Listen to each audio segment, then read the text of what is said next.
सोचिए, एक दलित बेटी ने एसपी बनकर सीधे मंत्री और डीएम के घर डाला छापा। पूरी सिस्टम कांप गई। जनता का हक छीनने वालों को कानून की पाठ पढ़ाई गई। और ये सब हुआ एक बहादुर बेटी की वजह से। क्या आपको भरोसा होता है कि एक लड़की ने इतना साहस दिखा दिया? अगर आप भी इस बहादुरी को सलाम करते हैं तो अभी लाइक करें, शेयर करें, सब्सक्राइब करें और कमेंट में बताएं कि आप किसके हक के लिए लड़ेंगे। गांव की मिट्टी में पली बढ़ी आरती बंजारा एक सामान्य लड़की नहीं थी।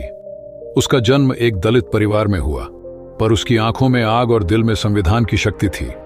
उसने बचपन से ही देखा था कि उसके गांव के लोग अपने हक से वंचित हैं, सिस्टम चुप है और मनुवादी सत्ता अपने अन्याय को बनाए रखती है। आज वही आरती बन चुकी थी एसपी, और उसके हाथ में अब सिर्फ पिस्टल नहीं बल्कि संविधान और बहुजन शक्ति की ढाल थी। आरती बचपन से ही जानती थी कि शिक्षा ही उसकी ताकत है।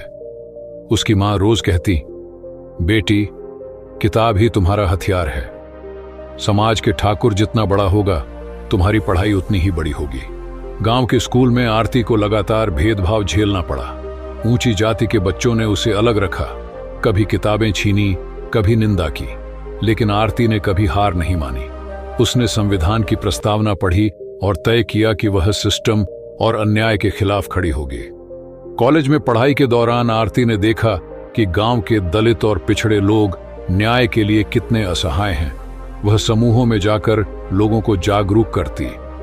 संविधान तुम्हारा अधिकार देता है, यह सिर्फ कागज पर नहीं, तुम्हारे जीवन में लागू करना है। आरती ने छोटी छोटी सामाजिक लड़ाइयां शुरू की, बर्तन अलग धुलने से लेकर स्कूल में भेदभाव तक। वह धीरे धीरे गांव में बहुजन शक्ति की प्रतीक बन गई। एक दिन खबर आई कि मंत्री और उसके लॉबी ने गांव के दलित युवाओं की जमीन जब्त कर ली।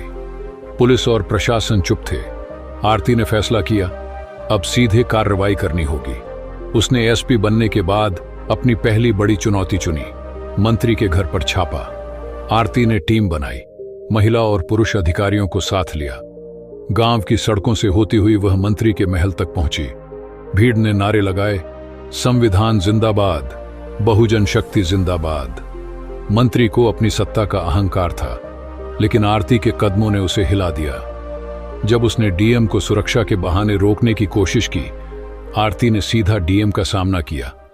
उसने कहा, तुझे कानून सिखाती हूं, यह संविधान तुम्हारे बाप का नहीं, जनता का है। डीएम ने डरते हुए पीछे हटा, लेकिन आरती ने कानून का उपयोग कर उन्हें और मंत्री के अधिकारियों को पकड़ लिया। यह सिर्फ गिरफ्तारी नहीं थी बल्कि न्याय की आवाज बन गई। मंत्री और उसके समर्थक रात भर योजना बनाने लगे कि कैसे आरती को रोका जाए, पर आरती ने गांव के लोगों को संगठित किया। उसकी बहुजन शक्ति मंच के नारे पूरे जिले में गूंजने लगे। उसने कहा, यदि संविधान के नियमों को कोई तोड़ने की कोशिश करेगा तो बहुजन शक्ति उसे रोकने का अधिकार रखती है। गांव के लोग रात भर जागते रहे और अगले दिन उन्होंने देखा कि न्याय की राह पर कोई भी कदम अब बिना आरती और उसकी टीम के नहीं उठेगा। आरती की बहादुरी की खबर अखबारों और टीवी में फैल गई। वह सिर्फ एसपी नहीं रही बल्कि समाज की बदलती ताकत बन गई। औरतें कहती, बेटी, तू हमारी आवाज है। युवक कहते, दीदी, हमें भी सिखाओ कि सिस्टम से कैसे लड़ा जाता है। आरती ने बहुजन शक्ति मंच को मजबूत किया और संविधान की रक्षा और जागरूकता के लिए अभियान चलाया। उसका संदेश स्पष्ट था, जो भी अन्याय करेगा उसकी परीक्षा होगी बहुजन शक्ति से। आरती बंजारा की कहानी हर उस बेटी और बेटे के लिए प्रेरणा है जो अन्याय के खिलाफ खड़े होने से डरते हैं। यह कहानी बताती है कि संविधान और बहुजन शक्ति सबसे बड़ी डाल है, और जब भी कोई सत्ता का अत्याचार दिखाए, याद रखो, तुझे कानून सिखाती हूँ। आरती बंजारा की बहादुरी हमें सिखाती है कि साहस, शिक्षा और संगठन से कोई भी अन्याय रोका जा सकता है। वह सिर्फ एक एसपी नहीं बल्कि दलित और पिछड़े समाज की आवाज बन गई। अब आप सोच रहे होंगे, आखिर आरती बंजारा ने ऐसा कैसे किया? क्या आप भी अपने गांव या शहर में सिस्टम के खिलाफ खड़े होने की हिम्मत रखते हैं?